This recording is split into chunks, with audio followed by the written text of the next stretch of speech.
Thanks for joining us for another episode of the Family Business. This is a more of a technical version. I have the pleasure of having Bill Facteau, the CEO of Earlens, on here, and I'm looking forward to it as audiology is a major part of my personal life as well as professional. Bill, thanks so much for being on. I'm looking forward to getting to know you.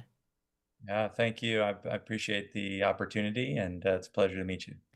Yeah, I've been following your company, and it's interesting how certain things stand out.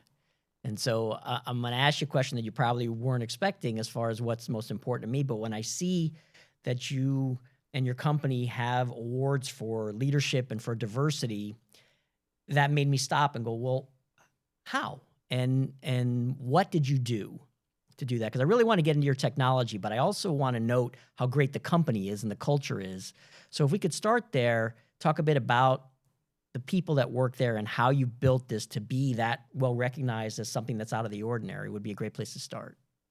Yeah, well, I appreciate the question and the identification. And yeah, that is a different question, but one I look forward to discussing because I think it is important. And at the highest level, both from a leadership perspective and I think culturally at Earlens, it's all about the people.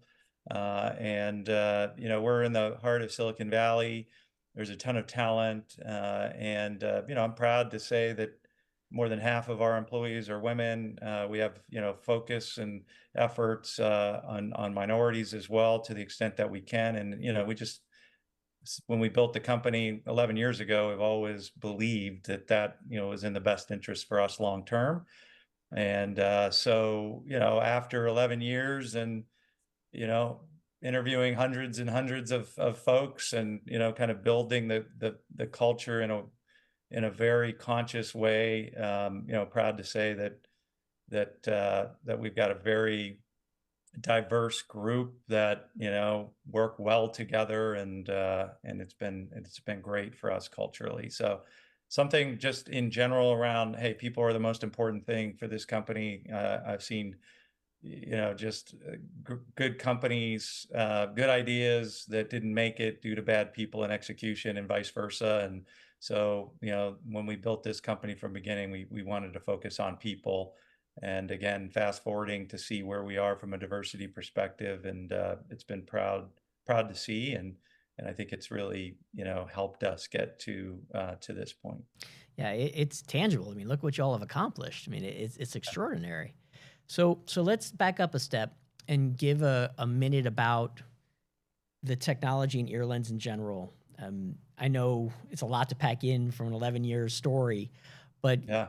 for the people who are not experts in audiology and don't understand hearing aids very well, could you take a minute and just describe like how the company got started and what it is about the technology, and then we can delve into some depth here to determine okay what sets it apart. But from the beginning, let's kind of set a frame here.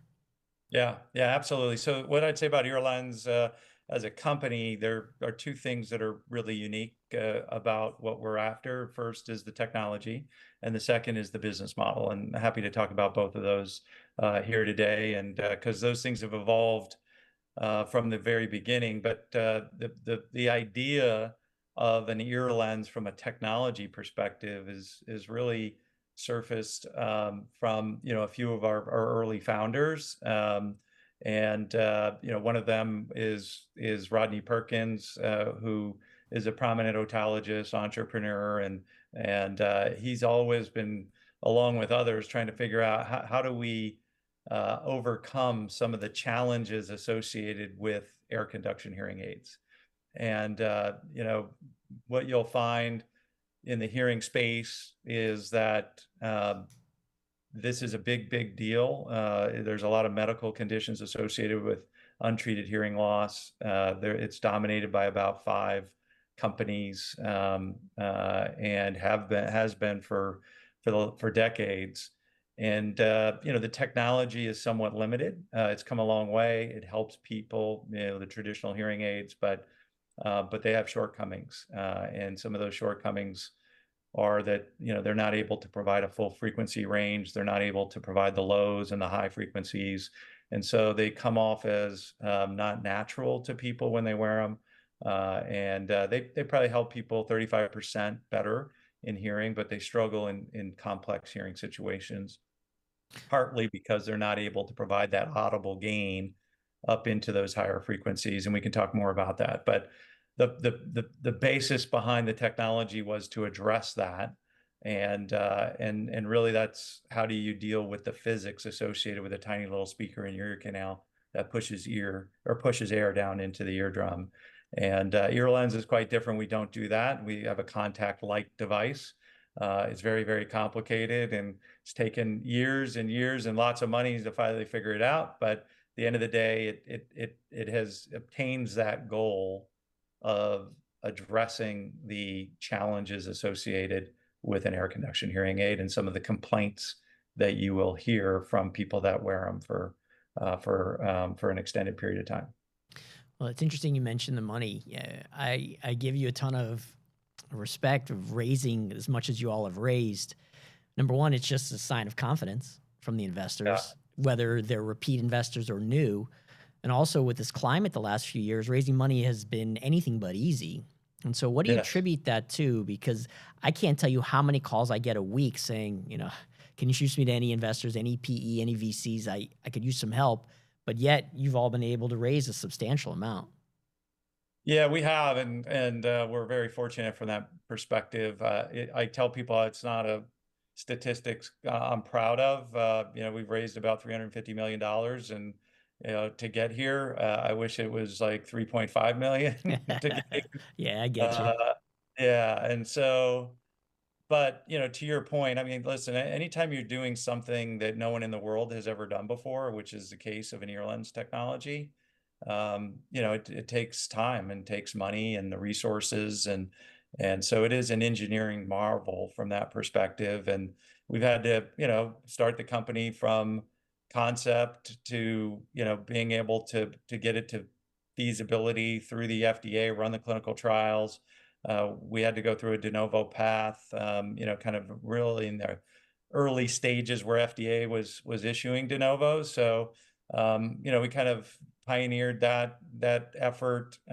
We initially started using a laser to transmit sound and energy, so using light as the mechanism of action. And we can talk more about why that worked. When it did work, it worked really well, but it wasn't as reliable. So we had to change the fundamental mechanism of action, and that was a restart of the company, which was not a fun time. But credit to a great group of engineers and resiliency. We came up with a different way to do that, which is our current device that uses RF. So it's a low, radio frequency, signal that is used to transmit the sound and the energy down to the platform. So we navigated through that, went through the FDA, did the clinical studies, started to commercialize. COVID hit, waited, till after COVID to launch, and then, came to the conclusion that the business model was not going to work. So that's what led to the changes to our Versono hearing clinics, and it's the combination of all these things that I would say, has allowed us to continue to find good investors, keep good people, and show progress in a very, very difficult time, obviously over the last 3 or 4 years for medtech, to try to raise money. Our investors today look a lot different than they did when I first started, which was more venture cap. Traditional investors today were family offices and individuals that are very passionate about the device and treating hearing loss. A number of folks on our board wear the devices. Our investors wear the devices. So, we've had to kind of navigate through all that stuff to get here. But it hasn't been as we would have expected or scripted from the very beginning. Whereas my last company, Acclarent, was pretty straightforward. Yeah. We were able to raise, $100 million pretty quickly. It was very quick, fast, and I had a lot of commercial success on that. This has been a bit of a challenge, but when it's all said and done, I think we can really make a difference for patients that suffer from hearing loss and address some of the shortcomings in the challenges in the channel. I mean, it's interesting. I have a family member that wears hearing aids, so I see it close up, and some of the things that he deals with. Number one, if heaven forbid he takes them out and puts them in his pocket, he forgets to take them out, and they go in the washing machine. and he loses a Yeah. few $1,000s every time that happens. Yes. And then there's the other time, which I feel for the worst for him, is when things are louder and like a party or something fun, Yes. he has to shut them off because it's just Yes. too much. So let's start there.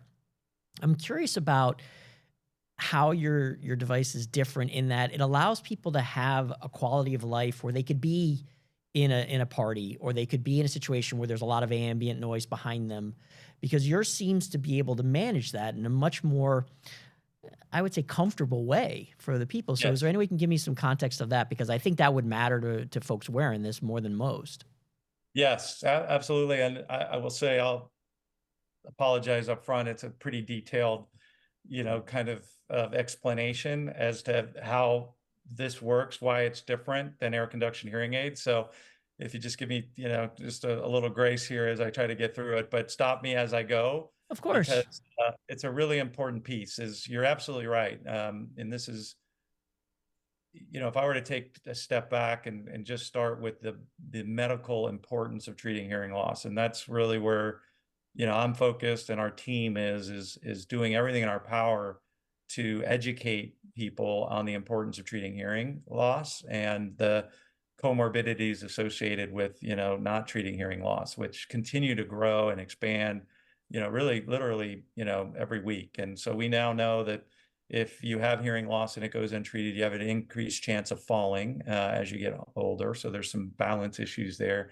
um, that hearing aids can help address. We also know that you have an increased chance of depression and anxiety, and a lot of that is people get frustrated and struggle in noisy, complex hearing environments. And so, they're tired of saying, "I'm sorry, I can't hear you. Can you repeat yourself?" What? Or even misunderstanding a majority of the conversation. So they'll pull out of those situations. And for some that have identified themselves as being social and, enjoyed being in those cocktail, moments, cocktail receptions, parties, restaurants, busy restaurants, grandchildren, where they struggle, it's very, very frustrating. Quality of life is huge, as you can imagine, and so that's an issue. We also see increases in dementia and Alzheimer's. In fact, most people don't appreciate that the number one modifiable risk factor to reduce your chances of getting dementia later in life, number one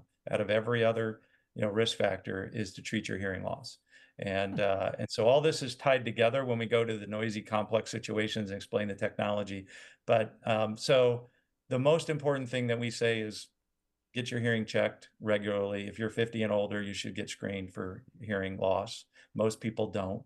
Most people don't understand the equivalent of 20/20 vision, for hearing. Well, let Uh, me interrupt you on one thing, because I read yeah, something about exactly what you're saying, and I wanted to ask about this.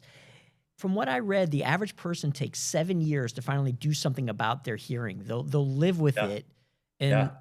do you think it's a stigma? Are they ashamed that it's maybe age? Like, why do you think they're hesitant to come out and say, "Look, I can't hear half of what's being said to me"?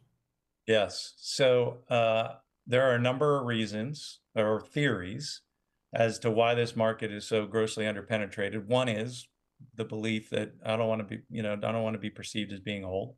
So there's a stigma. We think that that's less of an issue these days than it was in previous generations, partly because the technology has come a long way. They're a lot smaller, aesthetically better. But also we're all accustomed to people wearing something on their ears these Yeah, days. And I think hearing aids actually look better than AirPods and other things that people are walking I around. agree. If you got They're a more teenager, discreet. then you know exactly what I'm talking about, because they never Yeah, take them out. exactly. Yeah, I mean, big headphones, it's amazing. So I think there is a component of that, but what's interesting though, some people say cost, and on the stigma side, every hearing aid manufacturer has the ability to manufacture hearing aids completely in the ear canal, so where it's almost invisible, and that's a very small portion of the overall market. So it's really not just about stigma. People would say cost, affordability. But what's interesting is when you look at countries where they subsidize or even give hearing aids away for free, the penetration utilization is not much different than what we see in the US, 25% to Wow. 30% That's or so. that's startling. It is startling. The Huh. VA No real difference in utilization for the VA. There is reimbursement for hearing aids, not a lot of difference with regards to utilization and penetration there either. So it's not an affordability, accessibility issue. The fact is that most people are told or they experience they don't work very well. Yeah. And the value that they have to pay just doesn't line up, right? So in the absence of value, anything is expensive. And so whether that's, you know, $10 free, if it doesn't work and their expectations aren't being met, the time and effort and cost can be, perceived as not value, and they don't live up to their expectations. So the reputation for air conduction hearing aids have not been good. And part of that is it's not, the expectations are not aligned. People walk into an ophthalmology or an optometrist and they walk out with the equivalent of 20/20 vision. Wow. And It's that doesn't happen with hearing. You're just trying to restore as much hearing as you can, but it's not curable. It's treatable, but there are limitations associated with it, and that is a challenge. So the real issue is education, lack of screening. There's not a lot of industry that has done the right things here, like you would expect in other medical device industries, where you invest in clinical trials, you invest in gaining reimbursement, you support the training of physicians. That's never happened with hearing aids. And so the fact that we're here in 2025 and there is no reimbursement from Medicare for hearing aids is travesty, unfortunately, when you think about all the things that we pay for in our healthcare system. Treating your hearing loss is not one of them. And I think, I'm not sure that's ever going to change. You know just as well as I know some of the challenges with our healthcare system and the inability to pay. But those, I think, are the reasons: lack of education, lack of screening, lack of focus, lack of, importance, lack of understanding the importance of treating your hearing loss, and then the technology not meeting the needs and the expectations of the patients.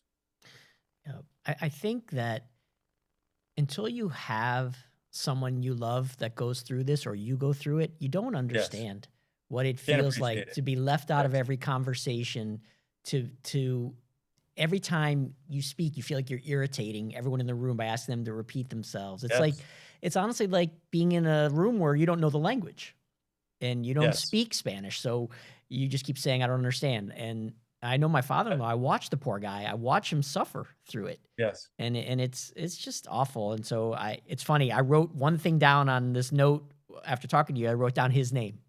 And I'm gonna Yeah. make sure that he gets aware of this because I think that's extraordinary. The other thing that I read about this, by the way, I wanted to ask you is the concept of music. And I Yes. hadn't thought of that. So could you take a second and explain when as it relates to radio frequency and the way folks that have this kind of difficulty that they can't enjoy music in a way that the average person can? Like I didn't realize they can't hear music the same way. It's not just lower, Yes. they can't hear Yes. it. So can you take a second on that? Correct. Yeah, absolutely. So here's the issue: is that air conduction hearing aid. So if you have hearing loss, the best analogy that I've ever heard from someone, Edwards, told me years ago, who's a very prominent, PhD in this space, that is, if you're familiar with the puzzle Where's Waldo? I don't know if you ever Ah, knew about that growing up, yes. right? I see you smiling. It resonate. I used to do that puzzle, and so if you think about it in the context of Waldo, that we are given visual cues to be able to find Waldo, right? It's a very complicated puzzle. There's thousands and thousands of people that look like Waldo that are out there, but we see in the legend or the key what Waldo is wearing, like, or if he's got a cane, or if he's got a scarf on, or he's got a sweater that has, certain lines, jeans, and we're able to take those visual cues and our brain can process those to help us focus on this very complex puzzle to find where Waldo is. And so if you didn't have those visual cues, imagine trying to find Waldo if the entire puzzle was black and white. Wow. You you'd struggle. You could maybe find him, right? But man, it would take a long time. Your brain would be working overtime. to try to do it because you're just not getting all the information to make it very, very successful. That's equivalent of what people that have hearing loss that are being untreated kind of see the world like in a Waldo puzzle as black and white. Now, imagine trying to find Waldo not just black and white, but blurred. It'd be nearly impossible because you just couldn't make it out to find it. That's what a hearing impaired person goes through in a very complex hearing situation where there's noisy background. They don't have a shot. Like they can read lips to a certain extent, but their inability to understand the most important audible cues, they're not getting those. That's the equivalent of the color or the pattern. And so it's really hard for someone that's not getting that information in this type of environment to determine the difference between, did he say that guy is 55 and funny, or it's 65 and sunny? Jeez. And the link to dementia and cognitive decline and others is this is the same area of the brain as the hippocampus where the person is struggling, right? This is where short-term memory is, and the brain is working overload. Like if you get 50% of the words in a sentence, you're still kind of in the game. But through reading lips and contextual, because speech is contextual, your brain can solve that puzzle. But man, it's working overtime. So Yep. people that are all day, every day in these environments trying to extract information, reading lips, they get tired. They just can't like they can't function as well. So those are the ties, and the whole reason is an air conduction hearing. If you don't get anything, you're not getting any help. If you get an air conduction hearing aid, you're only amplifying in a very narrow frequency range from about 800 hertz to 4 or 5,000 hertz at most, depending on the severity of your hearing loss. Normal hearing for adults is 100 hertz to 10,000 hertz. Ah, So if you're missing, half the information, like even if you're getting assistance, you're getting amplification in a very, specific area, but it doesn't sound natural to you. And you're not getting those important cues in the higher frequencies where the consonant sounds are, the fricatives, where that allows you to distinguish the difference between the 55 and funny and 65 and sunny. And so that's the issue, is people will try our conduction hearing aids. If it's in quiet, they'll help some, but they get to these noisy environments and everything is loud because there's microphones on the processors that are picking up all these sounds, and that's overriding God's given pinna, which is the area here, where our ear is, right? So if you ever see an animal's ears poke up to localize sound, like a deer or so, right? That's the pinna effect. So you hear people or you see people that struggle with hearing, they'll cup their hands in order to get all that sound to come in and get it into your ear canal. You override that with these mics. And so people struggle. They're like, I can hear like everything. I can hear the people in the kitchen, the screen, but I can't hear the person across the table from me that I want to hear. And because the brain's not getting all that information, it's hard for the brain to like zero out that background noise. And that's why people struggle. The difference with ear lens is we don't rely on that tiny little speaker, which is a physics issue that they're so, limited in their bandwidth. We have a direct drive onto the acicula chain. So the ear bones, so this contact lens-like device hovers above the eardrum, but directly drives those ear bones. And it's that contact and the efficiency in which we're able to translate and transmission, that sound that makes it quite different from just pushing air. The benefit is we have an open fit. We don't have to close it. So we get the bass sounds, which you lose with an air conduction hearing aid. All those bass sounds come out, right? And so that's why when you wear headphones and you're containing all that, you can get better music appreciation because you're getting the lows and you're getting the highs. And that's the natural clarity perception of good hearing. If you're wearing an air conduction hearing aid, you're not getting the lows. because it's an open fit and you're not getting the benefit of the highs. If you have an ear lens, you get the lows in an open fit and you get the highs of the frequency range out to 6, 8, and 10,000 hertz that you normally wouldn't get. And it's that balance of the lows and highs that give people the appreciation for music and speech that allows them to function and enjoy the music. And so music is an emotional connection. So when people get fit many times with an ear lens and they're turned on for the first time and they hear songs and in a way that they haven't heard for years, and it remembers that sound, it is a very emotional response. Or they are driving home and they're actually hearing the indicator for the first time in their car, the turn signal that they haven't performed. Or when they get home and the dog is, pounding the nails on the hardwood floor, like these sounds, the birds, it's just like bringing an entire, experience back to them that emotionally triggers like what life was like when I could hear again. So very, So, very powerful. well, I mean, that's really well said. So, help me understand how I would explain it to someone who said, "Okay, I'm in. I want to do this." I went to your website.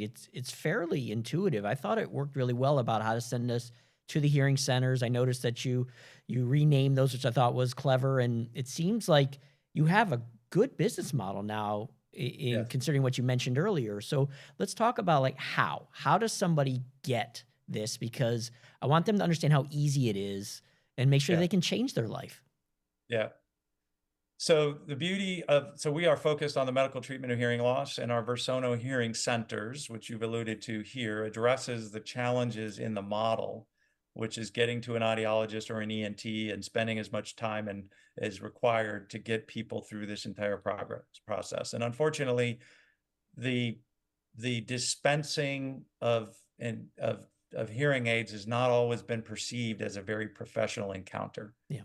And many people get frustrated with that. Like, I have to pay this much money, and I'm like, feels like a used car sales process here. And that's not to, call out any one specialty or not, but that's part of what we address with Versono. So in order to get an ear lens or even an air conduction hearing aid with a top provider, audiologist, ENT, you go to our website at earlens.com.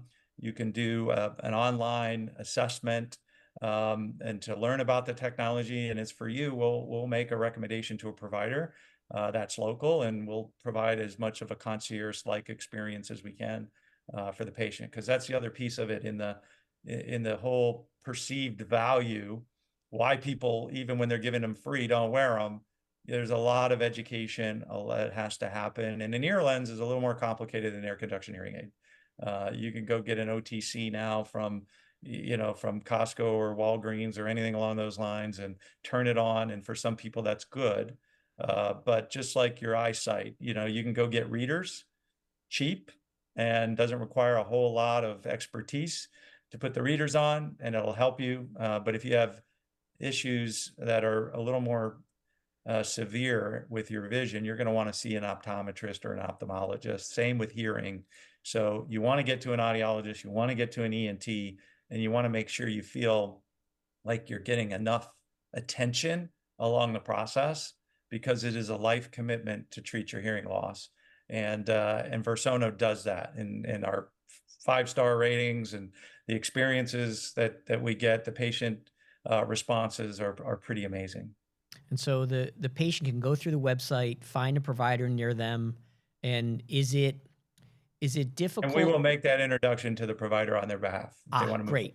Even better.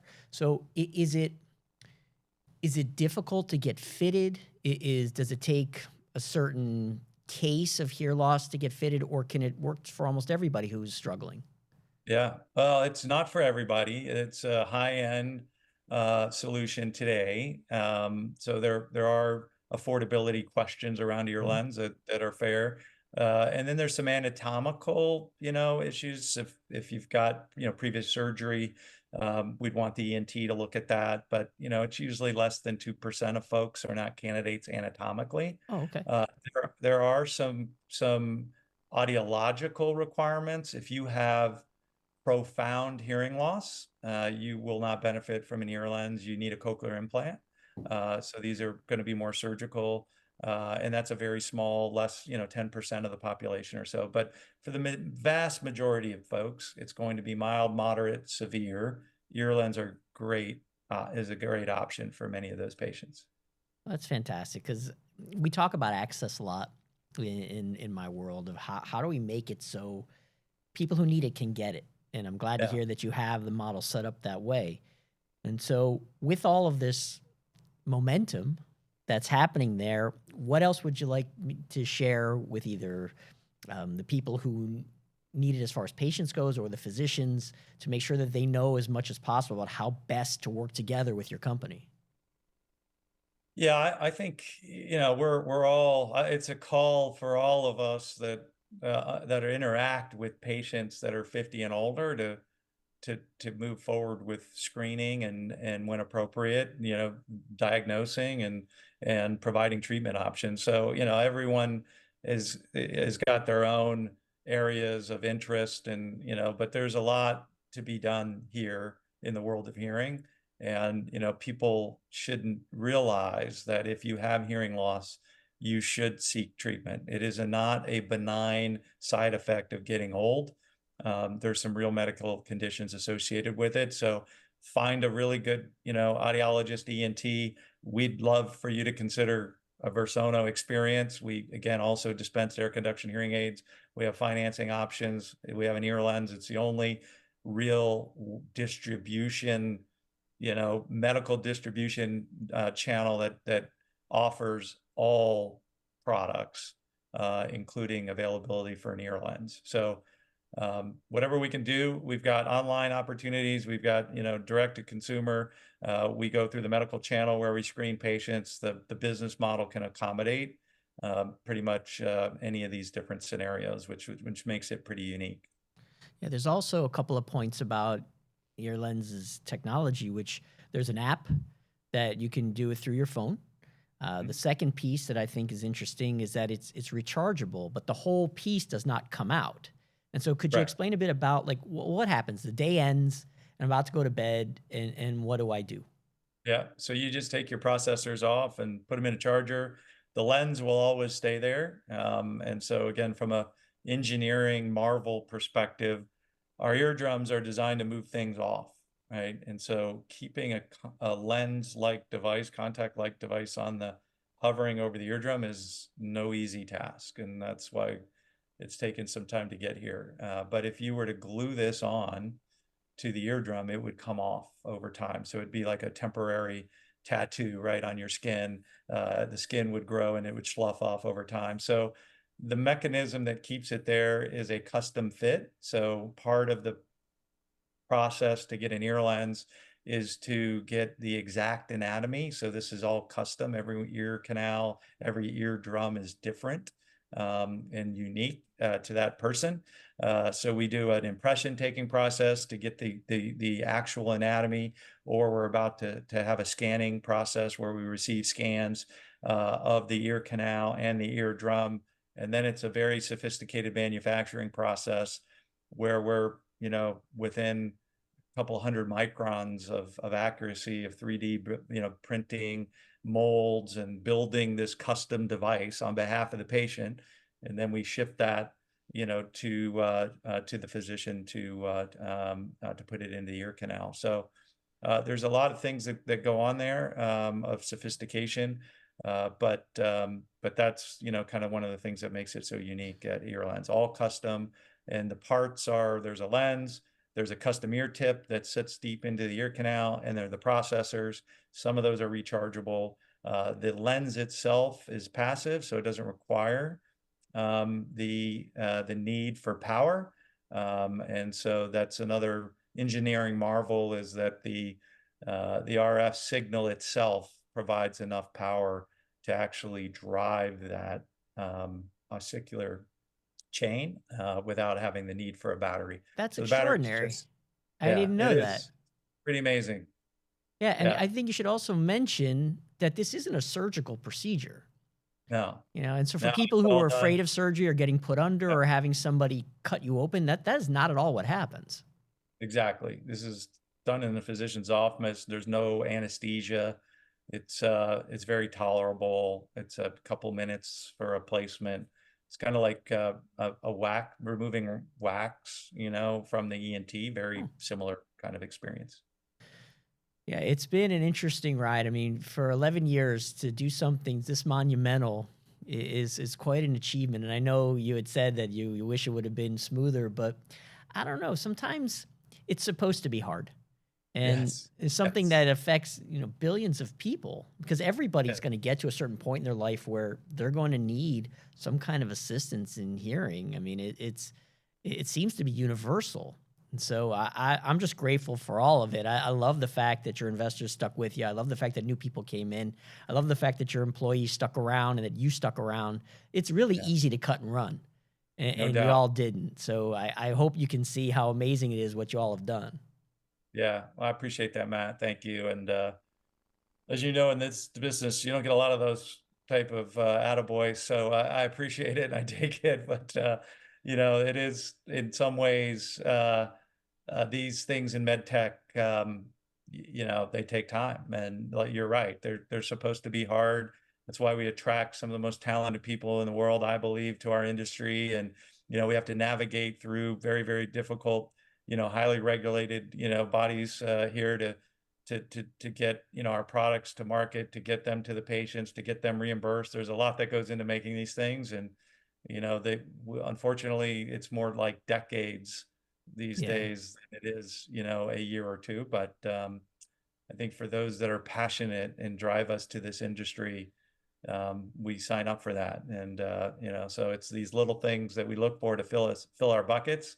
And every time a patient has tears around, you've changed my life. And that's the beauty of earlens, and what keeps us coming back is that's hard to replicate. And I've been doing this for 30 some years. And, I don't think I've ever had an experience where, we've had adult patients, come in and just cry and tell us, how impactful this has been in their life. And, back to the whole cost value, you ask some of those patients, what would you pay for that? And they can't even put a number on it. Yeah.